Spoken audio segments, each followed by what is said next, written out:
Assalamualaikum warahmatullahi wabarakatuh. Yang terhormat Bapak dosen pengampu mata kuliah Strategi Pembelajaran Matematika, kepada Bapak Sudi, saya ucapkan terima kasih atas kesempatan yang diberikan kepada kelompok kami untuk melakukan presentasi. Kami dari kelompok 1 akan mempresentasikan materi tentang problem based learning.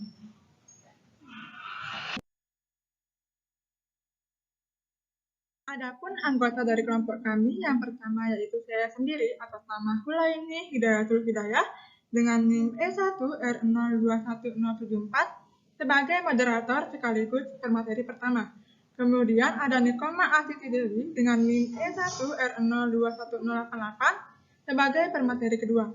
Kemudian ada Muhammad Usman Hadi dengan NIM E1R021082 sebagai pemateri ketiga. Dan yang terakhir ada Muhammad Rafika Ramadan dengan NIM E1R021084.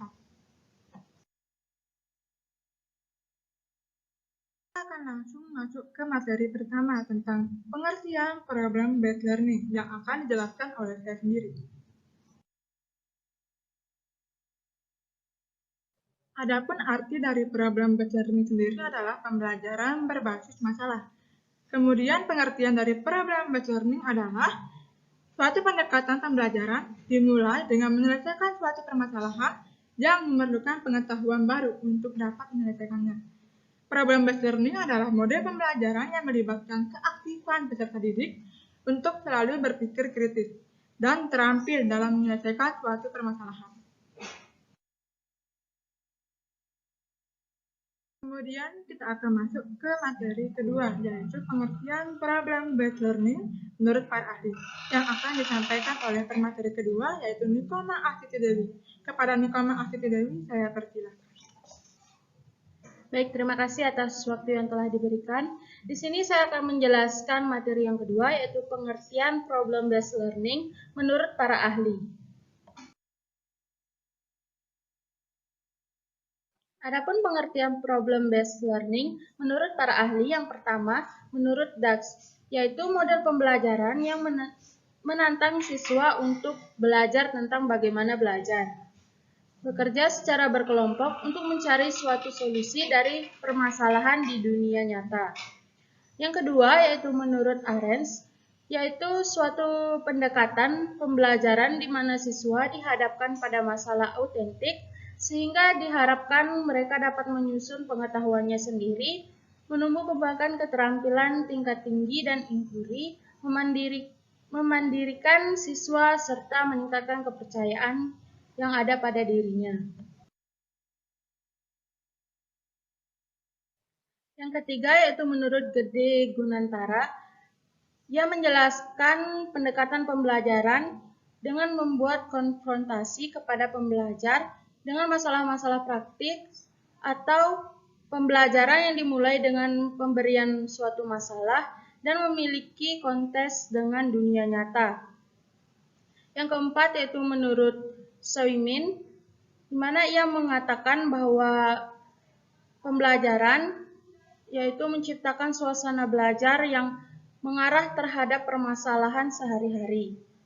Dan yang kelima yaitu menurut Glaser, yaitu suatu strategi pengajaran di mana siswa secara aktif dihadapkan pada masalah kompleks dalam situasi di dunia nyata.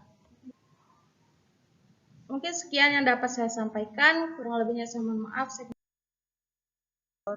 Materi selanjutnya yaitu langkah-langkah dan sintaks problem based learning.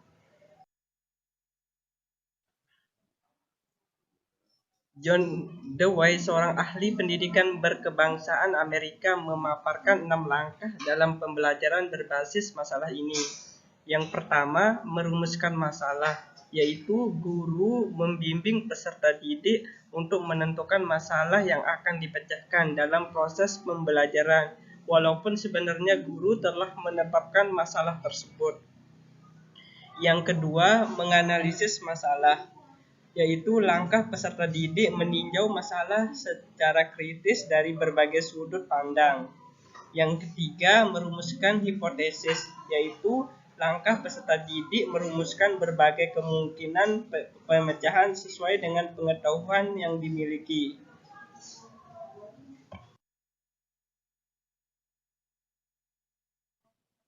Yang keempat, mengumpulkan data, yaitu langkah peserta didik mencari dan menggambarkan berbagai informasi yang diperlukan untuk memecahkan masalah. Yang kelima, pengujian hipotesis, yaitu langkah peserta didik dalam merumuskan dan mengambil kesimpulan sesuai dengan penerimaan dan penolakan hipotesis yang diajukan. Yang keenam, merumuskan rekomendasi pemecahan masalah, yaitu langkah peserta didik menggambarkan rekomendasi yang dapat dilakukan sesuai rumusan hasil pengujian hipotesis dan rumusan kesimpulan.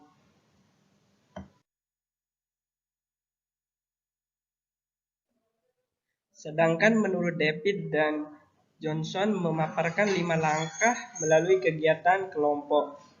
Yang pertama, mendefinisikan masalah, yaitu merumuskan masalah dari peristiwa yang tertentu yang mengandung konflik hingga peserta didik dengan jelas masalah yang dikaji. Dalam hal ini, guru meminta pendapat peserta didik tentang masalah yang sedang dikaji. Yang kedua, mendiagnosis masalah, yaitu menentukan sebab-sebab terjadinya masalah. Yang ketiga, merumuskan alternatif strategi, yaitu menguji setiap tindakan yang telah dirumuskan melalui diskusi kelas. Yang keempat, menentukan dan menerapkan strategi pilihan, yaitu pengambilan keputusan tentang strategi mana yang dilakukan.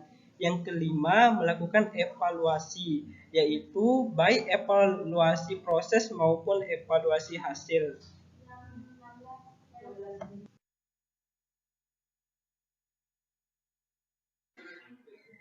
Materi selanjutnya yaitu sintak pembelajaran berbasis masalah, meliputi tahap dan tingkah laku guru.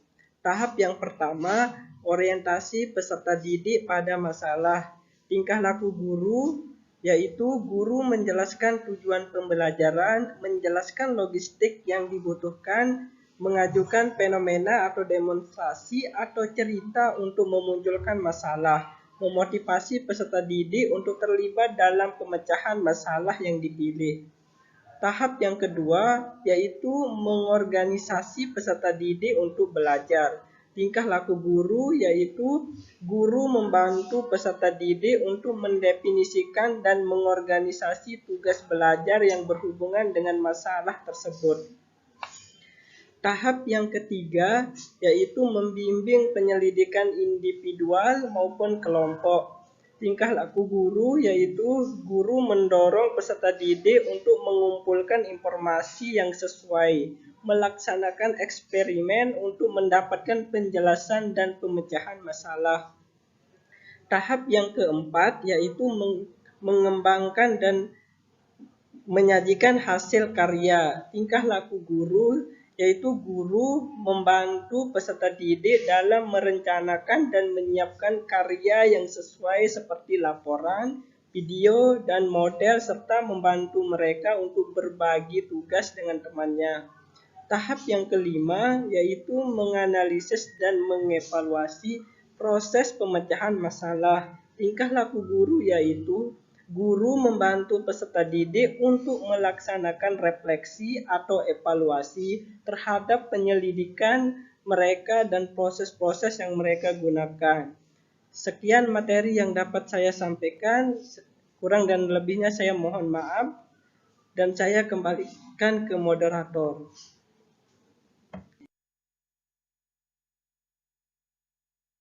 Saya ucapkan terima kasih kepada pemateri ketiga yang telah menyampaikan materi dengan baik. Kemudian kita akan lanjut ke materi keempat, yaitu simulasi untuk 24 sampai dengan 32 orang siswa yang akan dijelaskan oleh Nikoma Astidewi. Kepada Nikoma Astidewi, saya persilahkan. Baik, terima kasih atas waktu yang telah diberikan kepada saya. Di sini saya akan menjelaskan tentang simulasi untuk 24 sampai 32 orang siswa. Baik, pertama-tama guru akan menjelaskan tujuan pembelajaran, di mana ketika guru menjelaskan tujuan pembelajaran, itu dapat memotivasi peserta didik untuk terlibat dalam suatu pemecahan masalah. Selanjutnya, guru akan membantu peserta didik untuk mendefinisikan tugas belajar yang berhubungan dengan masalah yang telah diberikan. Setelah itu, guru akan mendorong peserta didik untuk mengumpulkan informasi yang sesuai, melaksanakan eksperimen untuk mendapatkan penjelasan dan pemecahan masalah. Langkah selanjutnya, guru akan membantu peserta didik dalam merencanakan atau menyiapkan karya seperti laporan, video, model, serta membantu mereka untuk berbagi tugas dengan teman-temannya. Nah, langkah yang terakhir, guru akan membantu peserta didik untuk melakukan refleksi atau evaluasi terhadap penyelidikan yang telah mereka lakukan. Mungkin itu saja yang dapat saya sampaikan. Kurang lebihnya saya mohon maaf, saya kembalikan kepada moderator. Terima kasih saya ucapkan kepada Nikoman Asih Dewi yang telah menyampaikan materi tentang simulasi dengan sangat baik. Kemudian kita akan lanjut ke materi kelima tentang kelebihan dan kekurangan yang akan disampaikan oleh pemateri keempat. Kepada Muhammad Ratika Ramadan, saya persilakan. Ya, terima kasih kepada moderator yang telah memberikan saya waktu untuk melakukan presentasi pada kesempatan kali ini. Selanjutnya adalah kelebihan dari problem-based learning.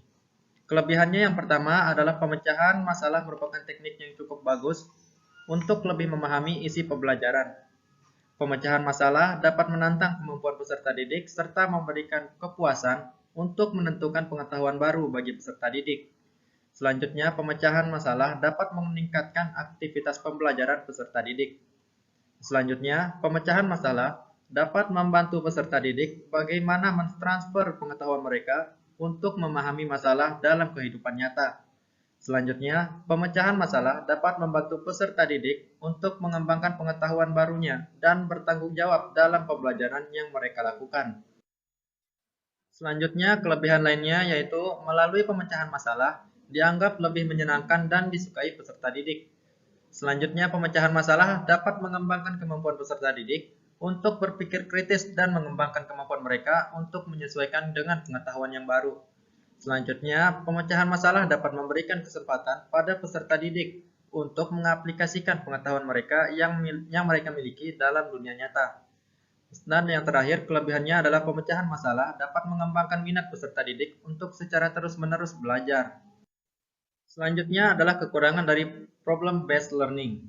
Yang pertama, manakala peserta didik tidak memiliki minat atau tidak mempunyai kepercayaan bahwa masalah yang dipelajari sulit untuk dipecahkan, maka mereka akan merasa enggan untuk mencoba.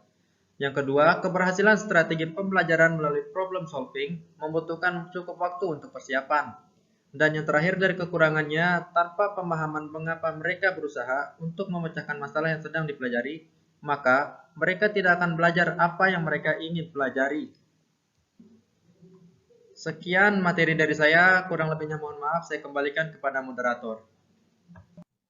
Terima kasih saya ucapkan kepada pemateri keempat yang telah menyampaikan materi dengan baik. Adapun kesimpulan dari materi kali ini adalah pembelajaran berbasis masalah yang berasal dari bahasa Inggris yaitu problem-based learning adalah suatu pendekatan pembelajaran yang dimulai dengan menyelesaikan suatu masalah. Tetapi, untuk menyelesaikan masalah itu, siswa memerlukan pengetahuan baru untuk dapat menyelesaikannya. Model pembelajaran berbasis masalah adalah pembelajaran yang menekankan pada proses penyelesaian masalah. Pembelajaran berbasis masalah melibatkan peserta didik dalam proses pembelajaran yang aktif, kolaboratif, berpusat kepada peserta didik, yang mengembangkan kemampuan pemecahan masalah dan kemampuan belajar mandiri yang diperlukan untuk menghadapi tantangan dalam kehidupan dan karir dalam lingkungan yang bertambah kompleks sekarang ini.